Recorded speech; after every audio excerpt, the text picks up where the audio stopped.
So quickly moving on to our next segment of the day, which is AI in action, where we seek to understand the use of AI in present marketing scenario and some of the smart marketing use cases of AI. Yeah. So coming right up is another Power Pack panel discussion on the topic AI in action. Insights on current marketing use cases. And for this crucial topic, we have a brilliant lineup of industry experts and leaders again, and we'll just give them a couple of more seconds to set up those chairs on stage. Perfect. All right, so I can introduce our panelists for this session now. First, we have with us Mr. Amit Sethiya, Head of Marketing for Syska. Can we have you on stage, please? A big round of applause, ladies and gentlemen. Next, we have with us Mr. Monil, Hathi, Chief Marketing Officer, Befree, Finance and Accounting Business Process Outsourcing. Let's keep the applause going as they come on stage. All right, next up we have Ms. Harita Desai, Jani, Chief Marketing Officer of Mswipe Technologies.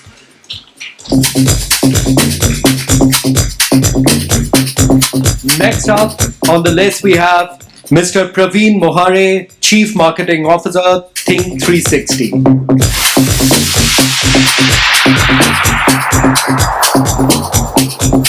Our final panelist is Mr. Sudeep Chawla, Vice President Marketing for Pidilite Industries Limited. And to moderate this discussion, we have with us today Mr. Dinesh Menon, Global Chief Strategy and Business Officer for Resulticks. Can we have you on stage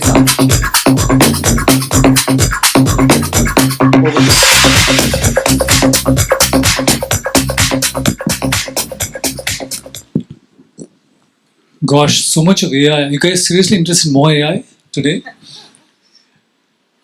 Jokes apart, actually, there are a lot of predictions about how much of AI, ML, ChatGPT, and what have you will actually impact marketing. Let me just give in some market information that was a recent reveal from a Nielsen study. Amongst the marketers surveyed globally, 45% are admitting that they are using AI in some form or the other. About 35% are pretty familiar, or using ML in some form or the other.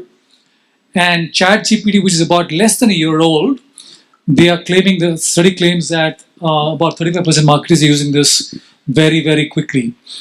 The bottom line here is the adoption rate with which marketers are using all of these technologies is pretty impressive, if I may say so. Key questions that emerge against this backdrop are: what are the key skill sets that marketers, the marketing team, will require to stay relevant? What is the training that the earlier teams will have to go through?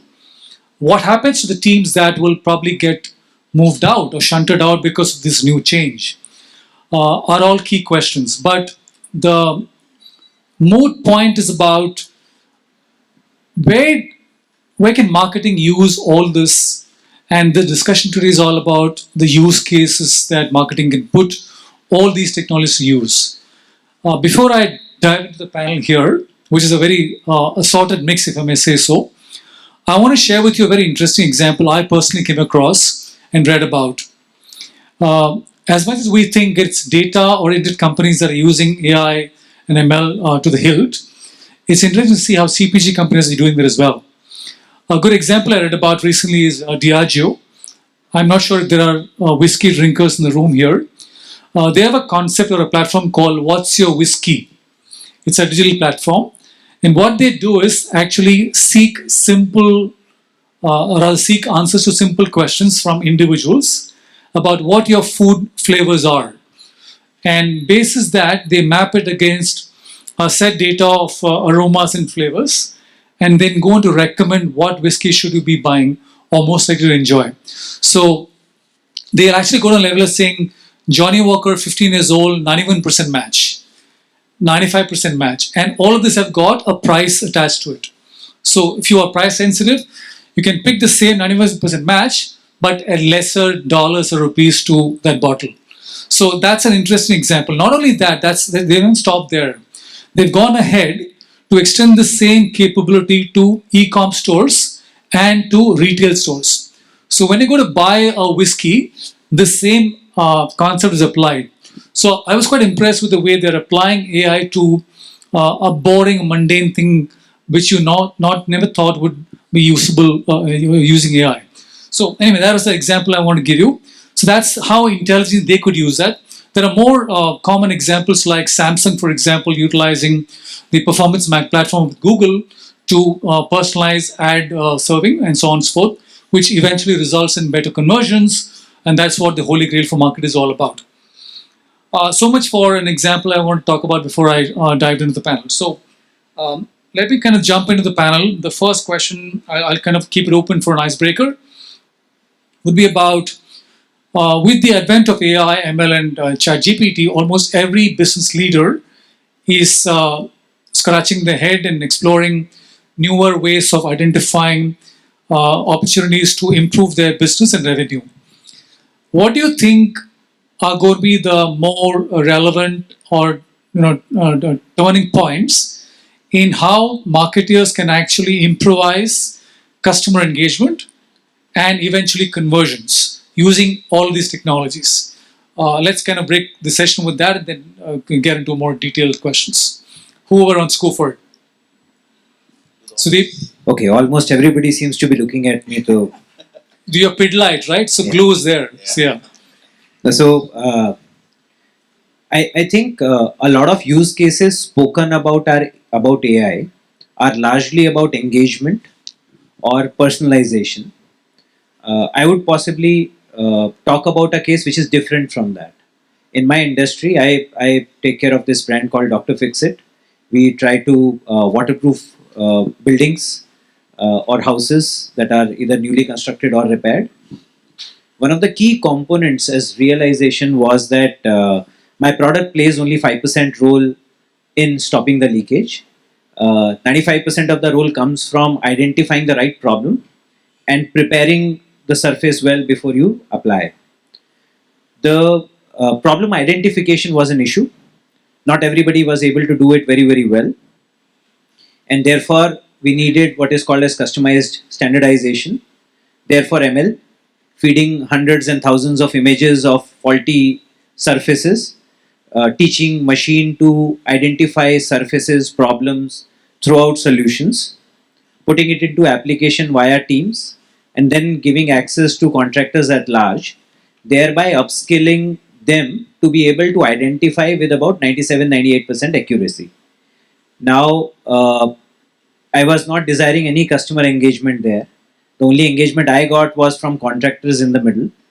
But what we saw was the customer satisfaction scores, or the NPS, or whichever way you want to quantify it, went significantly higher after the first rains. Because initially everything works very well. Right. It is only after the first rains that your solution gets exposed. So after first rains, and therefore we learned how to measure satisfaction after 1 year, or after 6 months, or after 9 months, whenever the first rain happens. That went up. And therefore, can we give credit to an ML possibly for that? Maybe. But the fact that there will be solutions that will keep emerging to solve live business problems that you may have, and customer engagement could be one of those. So to your question, frankly, all of us are struggling with live problems.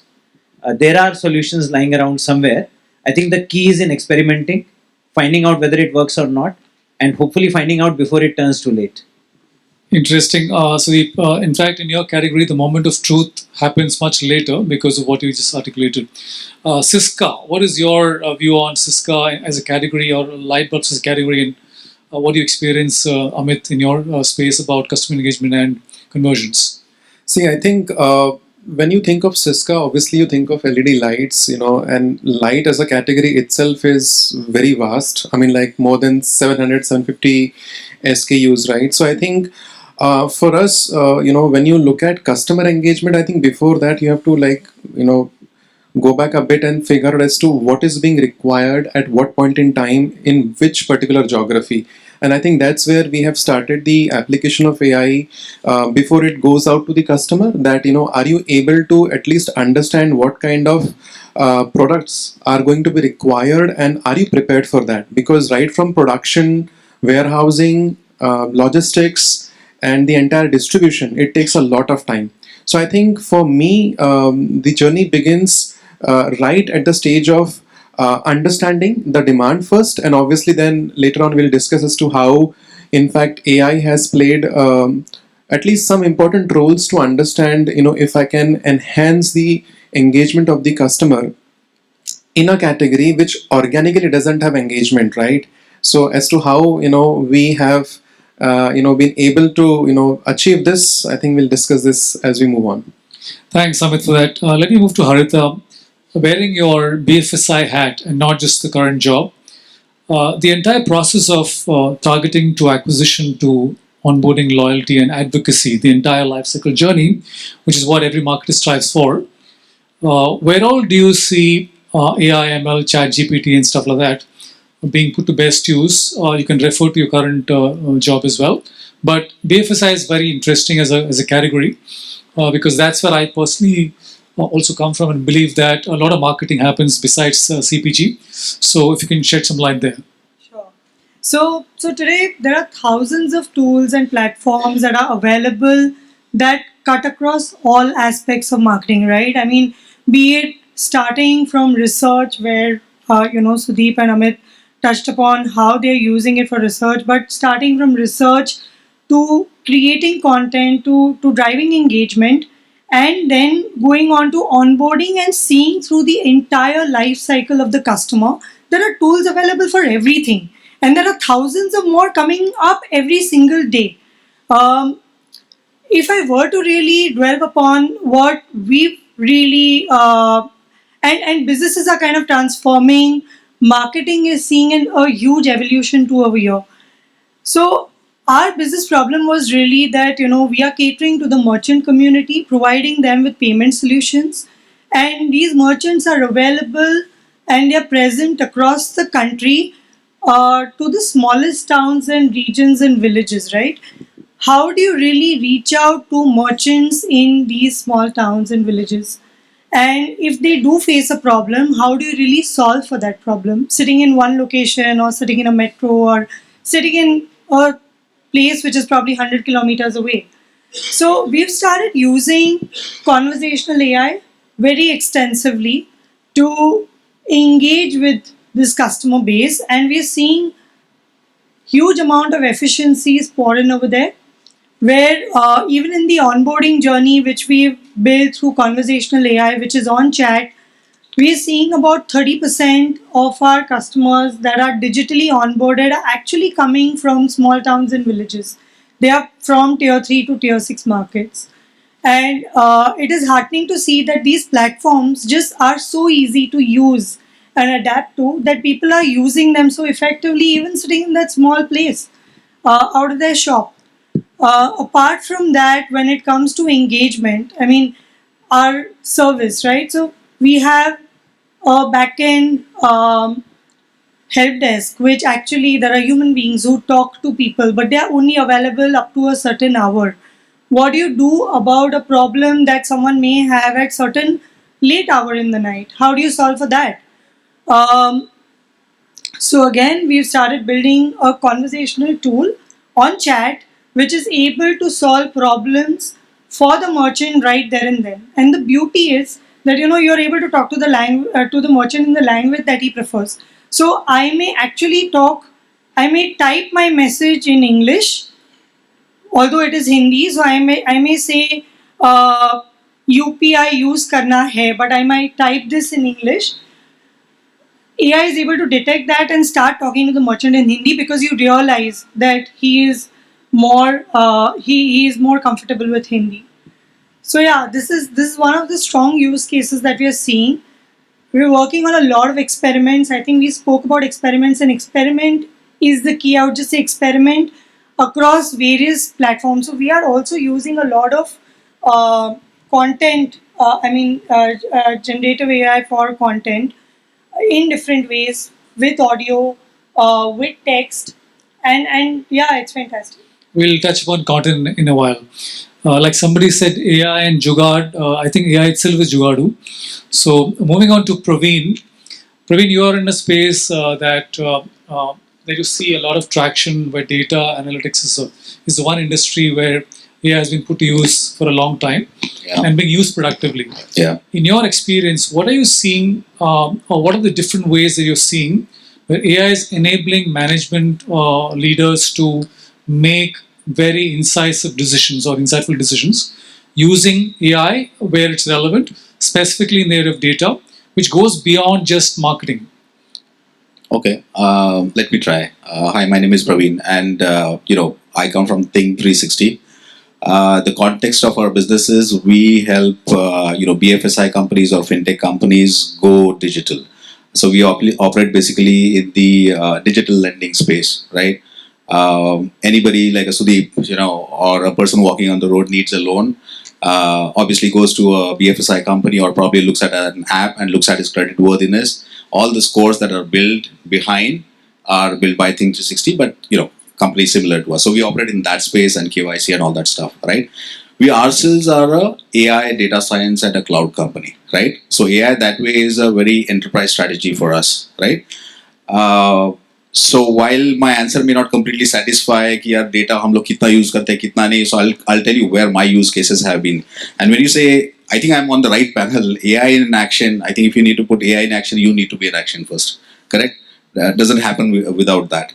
The very clear cases for me and my experience or my exposure to AI has been just, if you would believe me or not, at least in marketing has been 4 months. Correct? I've tried to implement certain things and here it goes. And maybe I'll explain that a little later, how it has kind of transformed some pieces of marketing. I use it clearly in content generation, right? Social media marketing and email marketing. If I just pick up one particular aspect, if it is email marketing, believe me or not, I did so many campaigns and it did not give me one single response. And for certain months. And I don't know, it's just, AI is, so ChatGPT was a beautiful accident to me. Okay. And I just went to ChatGPT and I started typing something today which is called prompt engineering, right?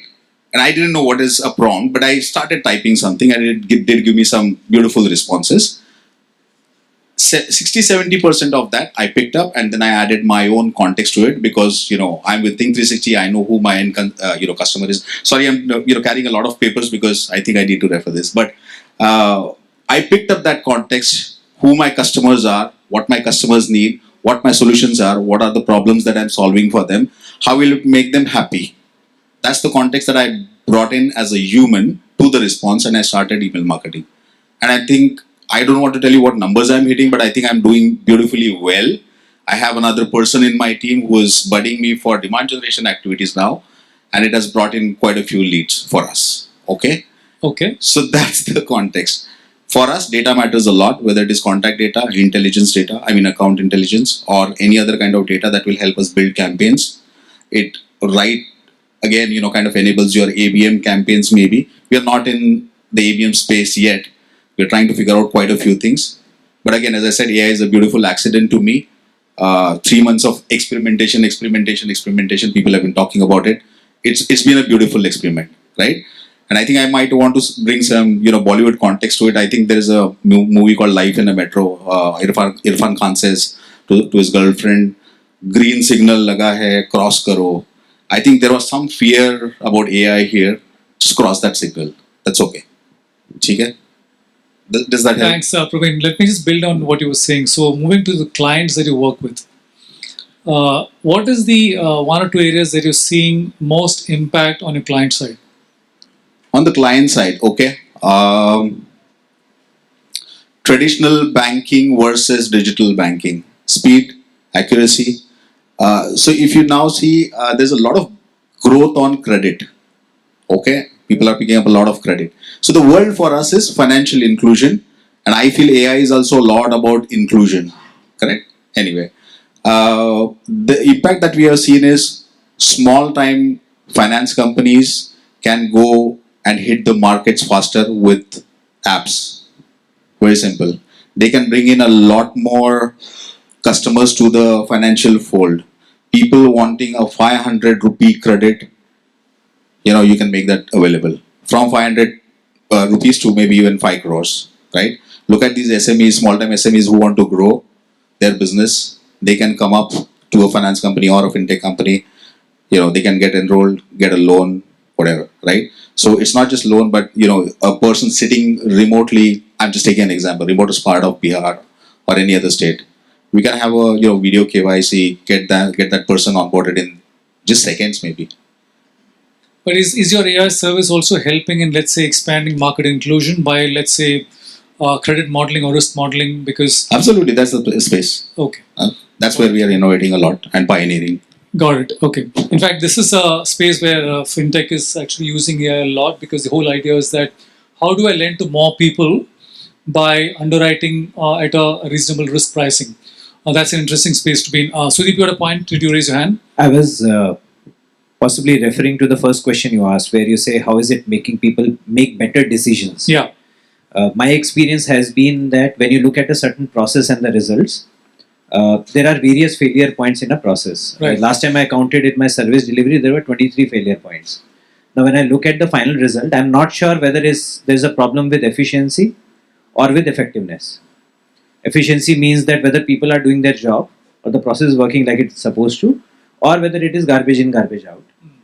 Wherever we have been able to put ML or on top of AI, I can be sure of efficiency. Okay. So it is removing points of inefficiency for me and helps me focus only on effectiveness.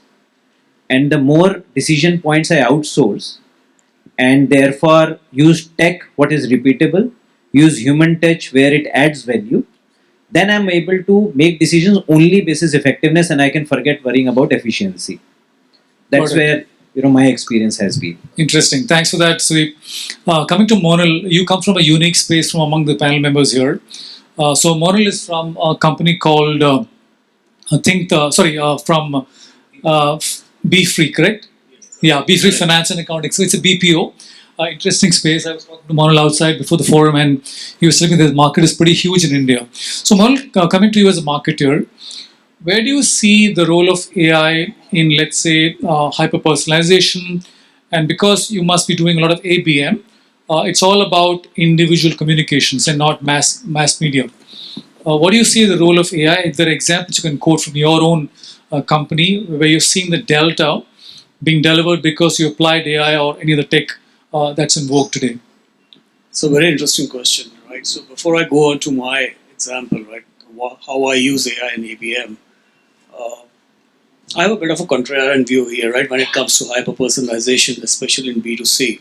So I'll give an example, right? So we had a friend's housewarming ceremony scheduled for next month. And we ordered something from Amazon, antique crockery piece set for gifting them, right? Now, Amazon being Amazon, I believe most of us in the room here knows it's the biggest advertising spender on earth today, right? So I anticipated that they would be using some analytics and on top of that AI to send me recommendations around the crockery set. But I was really disappointed to know that they've been sending me repeated emailers and ads about crockery sets themselves. So again, I'm not being sarcastic, but the reality is there's a lot more to be done when it comes to personalization. There's a lot more to be desired. Right? The example that I'm setting right now here is it's all because of data. When I see personalization, there are three major challenges that I see. One is the data integration part. Even today, despite of the best CRMs, with due respect to the gentleman from SAP, right, we do not, as marketers, have 360-degree view of the customer. Right? There are challenges. As far as those challenges, if we reduce and minimize those challenges, we'll reach a euphoria stage of personalization. That's one challenge that I see. The second is, even if we are able to get the 360-degree view, the other challenge is creating content for those specific one-to-one personalization folks or audiences. Right? How do you get that done? And of course, the third challenge is how do you test that even if you create that content, right? So these are the three pillars of, or I would say, obstacles to personalization right now. Now, when I come to B2B, a very interesting perspective. One of our target audiences, and I'll tell how we are resolving this internally, especially in my experience, is we are targeting CFOs or finance heads. One of our target audiences is CFOs and finance heads for small to medium enterprises. As you rightly pointed out, Dinesh, we don't do mass campaigns. We are doing majorly ABM.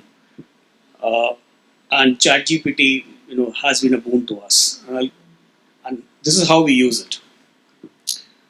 So I cannot cite exact numbers, but to give an indicative measure of how we use it is I use it to create an ideal customer profile. So I asked ChatGPT as a prompt, and I will not be able to give exact prompt because that's creativity. I think somebody pointed out in the earlier panel, right? I think Mr. Bhargava also pointed out, has anyone done 200-word prompts? None of us have. Most of us haven't.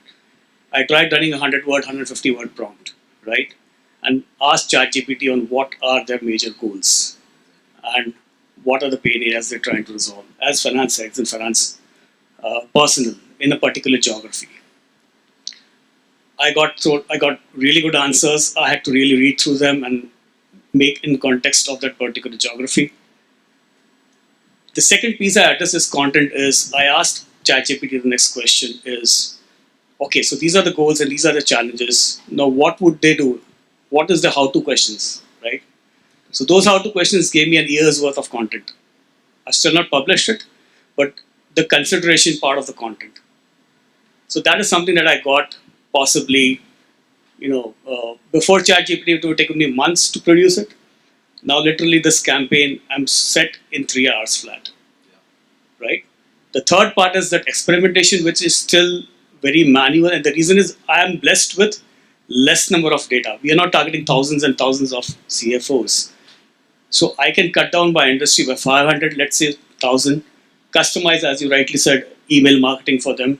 And the second channel is LinkedIn ads and ad copy. So that's where I use ChatGPT, the $20 a month. So by doing that, Dinesh, what I've done is the weeks of research that would have taken for a normal ABM campaign, I could literally do it in 3 hours. Yeah, that's really the power of what AI can do for you. That's a good segue for me to the next question, actually. Dinesh, can I add to that? Yeah, please. Sorry, just a small context sure, to that. You can literally go live on an AI platform in the next 15 minutes. You can sign up. Absolutely. Correct? That's fast it is.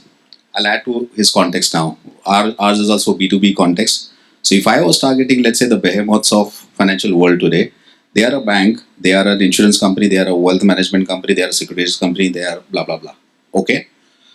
Look at the amount of people that I have to talk to in a particular company, right from, let's say, a chief risk officer, maybe there is a lending guy. There is a lending guy across portfolios of loans or across portfolios of insurance. And then there are technology guys taking care of these portfolios. Maybe there's a finance guy serving all these people. And then there are some other kind of people whom I want to kind of target. I'll create a simple grid. These are my accounts. I'll list all the functions that are important to me. I'll list all the titles. And against all those titles, what Monil said is what I'll put is their challenges and what solutions map to them. Can I pick up each of the line and can I create one content piece around that? Correct? Can I put that as a prompt to my ChatGPT or a AI system? Correct? And I'll put probably a 10% or 20%, human auditing system over it. Right? Prompt wise, activities wise, work wise, I think you have been able to create a grid of quite a few things. It's just that now you'll have to create a prompt and then just get that output. Right? Somebody said, it's not an output system, it's an input system. Let's try that input system and let's see what the output is. In fact, the beauty, Pravin, is that what even Monil said, with ChatGPT and AI, you can actually stop talking to cohorts and talk to individuals basis what the grid user explained. And that is what market is trying to do. In B2B, it's more easier. In B2C, of course, it's a huge challenge. But B2C will never get down to individualization, even though the brands is trying to do that. So I know, for example, a brand like L'Oreal, they are aspiring to create or deliver individualized cosmetic products. It's a huge aspiration, a tall order. It's not commercially viable, of course, but it's a good thing to do. Which actually brings me to the next question, Harita. pre and post, what do you see the key differences that AI has been doing or continues to do and can do in the future that is changing the definitions of what conventional marketing would do? In other words, what is the potential that AI holds to both innovate and improve creativity in marketing? Right. So, again, if I were to probably pick on a few examples that are around the conversational AI tools that we use, right? So, in the traditional landscape, so we also have a company called We Collect, which is our collections arm. And while we are using chat effectively, what we are transitioning into now is voice conversation, and that is something which is again very exciting, because imagine a time where you are actually in a collections. If you ever walk into a collections room, you will only hear people screaming, right, and trying to get the monies out from people who haven't paid. But imagine there is someone sounding like a human being on the other side, and everyone doesn't identify that the person is not a human being, but the person is extremely calm and composed and understands the emotional, is also empathetic to the situation of the customer. Yep. I mean, that completely changes the game for you, right? And taking that further on to other platforms, you will also, I mean, today most of the people who are defaulters don't want to talk to anyone who calls for collections, but here there is an opportunity.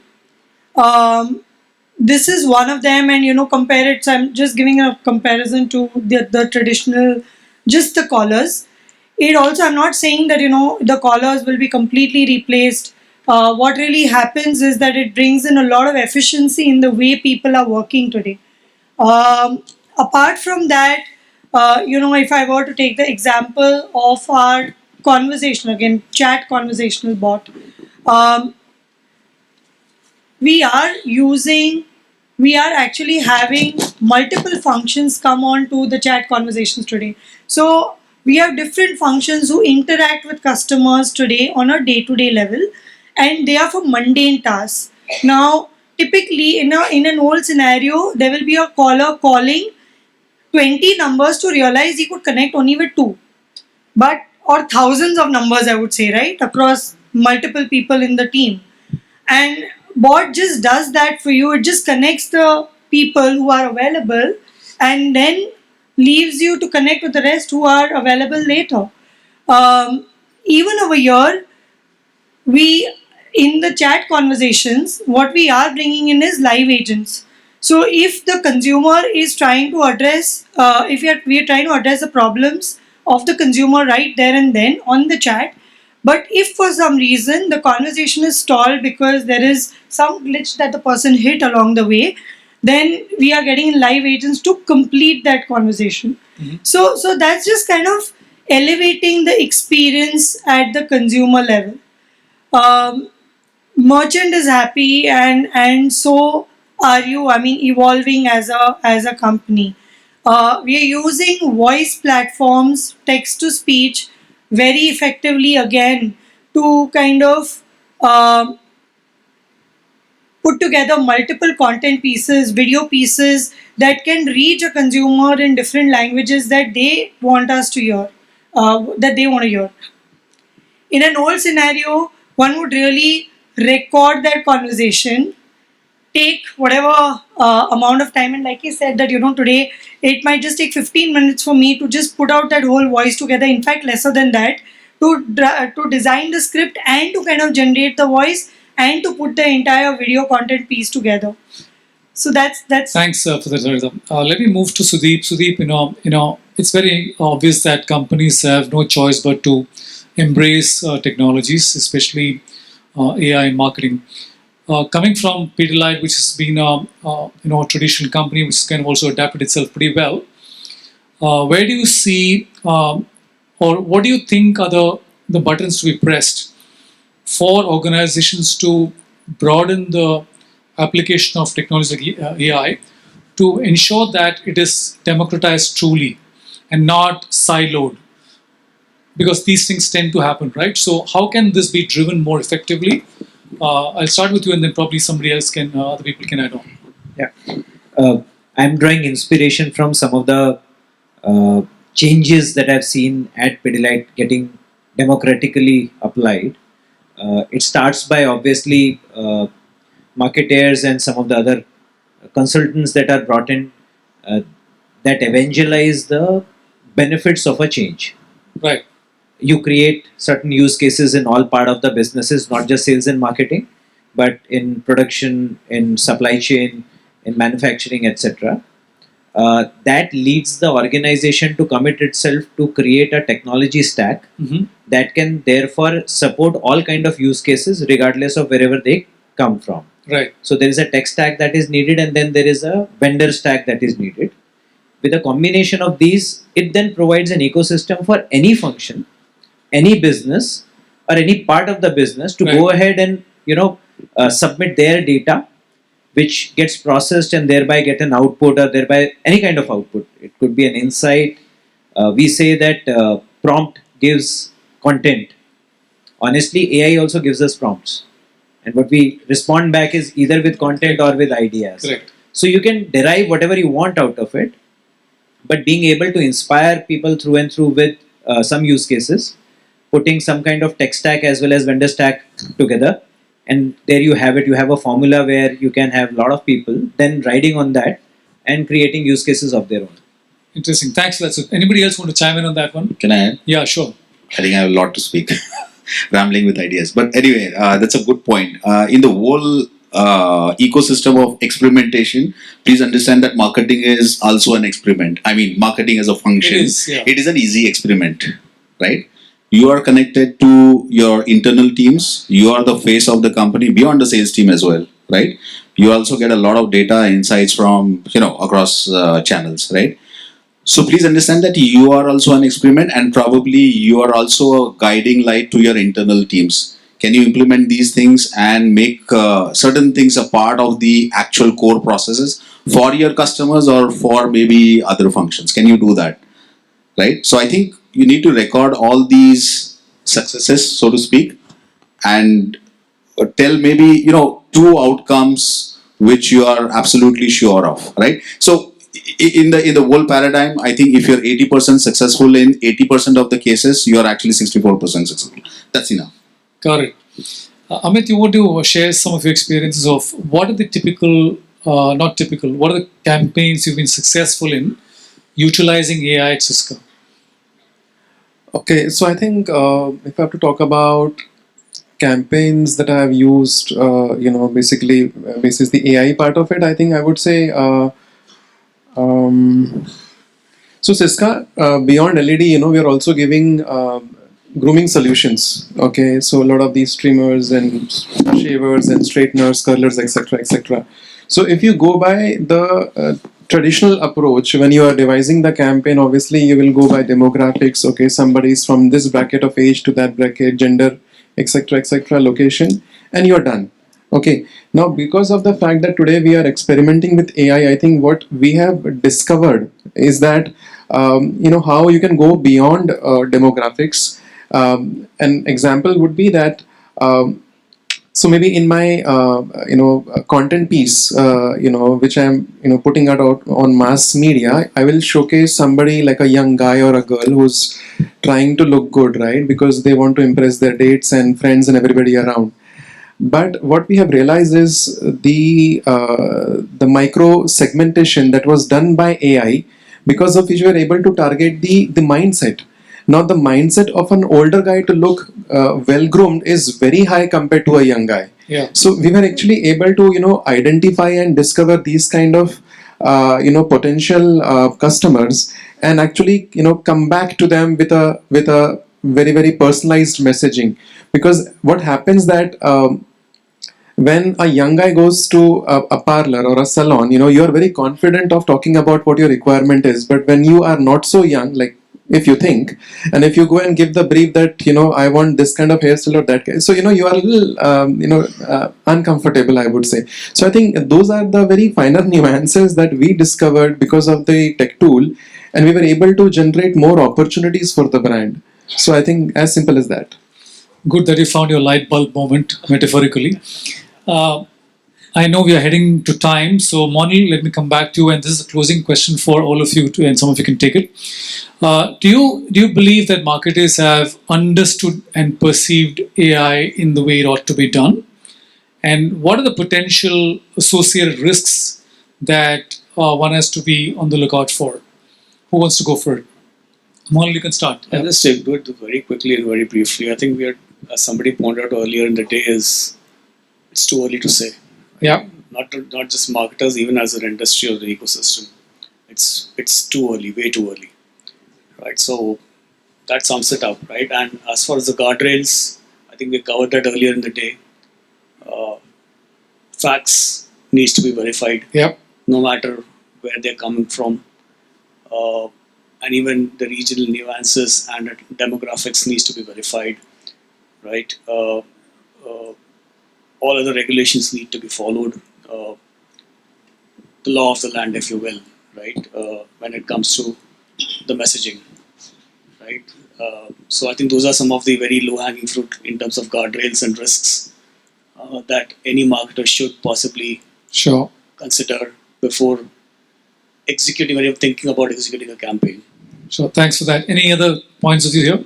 Well, not thinking about AI is a big risk. Let's be absolutely straight on that. Yeah, the writing is on the wall or on the screen rather. Yeah, and when you look out for some kind of a help, I think it's the human mind or the human body. It reacts. Or yaar, boss ne bola itna campaign karna hai. You just start looking around. There is nobody. Look probably to your left. There's an AI buddy. I always visualize this. There's an virtual person sitting next to me who's gonna be my guiding light or helping me. And I started that without any hesitation. I didn't know where to land. Probably some of the people in my office don't even know that I use OpenAI for certain campaigns, and it's been successful. Correct? But start thinking about AI. Do not delay it. Right? Maybe the first steps that you take is half the battle won, as they say it. Correct? So that's that. And please, I think everybody should follow. The update that happened a couple of days back, Gemini AI. Quite a few cases. And those are easy cases to kind of implement. I have a few written here. Maybe I can share these notes. But thank you so much for having me on the panel. We are up on time, so I'll just kind of conclude with some of my thoughts. Thanks for being a patient audience, first of all. I think it's very obvious that marketing is at an inflection point, thanks to AI, ChatGPT, and ML, and so on and so forth. And God knows what's going to come on.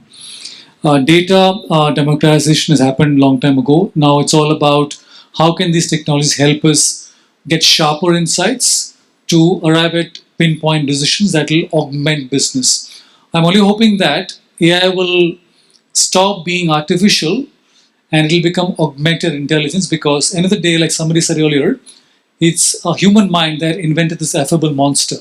So I hope that AI goes on to become an ally more than a threat or anything else. Thank you so much. Any questions? We'll take a few of them before the next panel comes on. Yeah, the lady there at the back. Thank you, everyone. This is Divya, and my question is for Think 360. You said you've helped companies go digital. What have been your learnings or experiences, especially for the Eastern markets? Especially to the? Eastern markets. Reaching out to the Eastern markets. So, so let me tell you which all geographies we operate in, largely in India from a BFSI fintech standpoint, and I think there's another line of business which is more for the US. So I don't know, would that be able to help you? I mean, Eastern, we have not reached the eastern part of the country, the globe yet. Did you mean to say Southeast Asia? Yeah, or exactly. India, is it? Okay. Okay. I think this, so I don't have a lot of stats, but I think I can try and make some sense. Financial systems or, these credit companies are kind of budding, and they can be budding at, every nook and corner now. If you had to probably take a loan, you had to probably travel to a certain place, which could be certain kilometers, or maybe the tier 1 places of India. You can probably start a fintech company sitting in the room today. Yep. Quite possible, right? Look what has happened. Few days back, I was talking to a chocolate company, and they have some, funds, and they want to create a fintech company now. Correct? So all I'm saying is, with the digital, I think the reach has kind of increased, and if that hasn't kind of promoted, inclusion across sectors, across the needy, then what would AI do? Yeah. I can actually just add to her question over here. We see a lot of traction that comes in from the east. So be it West Bengal, even Northeast for that matter, they are big markets for us, and the it's just that it's heartening to see the kind of traction that we see even while onboarding new customers from the east, and this is through digital journeys. Okay, from West Bengal, and these are people from small towns of West Bengal, and not just that, you see a lot of traction from Northeast, across Northeast. The entrepreneurial spirit in tier 3 or tier 4 kind of places in India is very high. That's the good part. It's bound to be because accessibility, technology has made it accessible. Exactly. Yeah. We're running out of time. Any more questions before we wind? Yeah. There's a lady here in the red. Hi, thanks everyone for the insightful session. I'm Reena Jagtap. I lead digital marketing for Henkel Adhesive Technologies. I have a question for Mr. Sudeep Chawla. I wanted to understand basically from a perspective of reaching out to target consumers, right? So we run a lot of campaigns. It helps us get that reach to this industrial B2B kind of an audience. But converting them online, basically into an order on an e-shop, or finally a lead that generates into a prospective customer. So that is the challenge that we face. So how is it that you all deal with these challenges when you all conduct marketing activities? I think the simple answer is we don't try to convert them online. We recognize that it is going to be an omni-channel experience as well as decision making for them. A lot of them are still very clear that they want somebody to come and explain the solution to them. You can sell a product online because it is easier to understand, but when you're trying to sell a solution and when you're trying to build a relationship with this guy is betting on, they would want to meet people, and we recognize that. However, every part of that journey is recorded. So Salesforce allows you to record every part of the funnel, and then basis that you can generate sufficient data insights to either increase efficiency or increase effectiveness. So therefore, we should stop struggling to try and convert everything online, but record, because data is the key. Whether it comes from online or offline resources, it doesn't matter. Thank you. Thanks. That's it, guys. Time's up. Any other questions? Please take it offline. I'm told no more time. No more time. Thank you.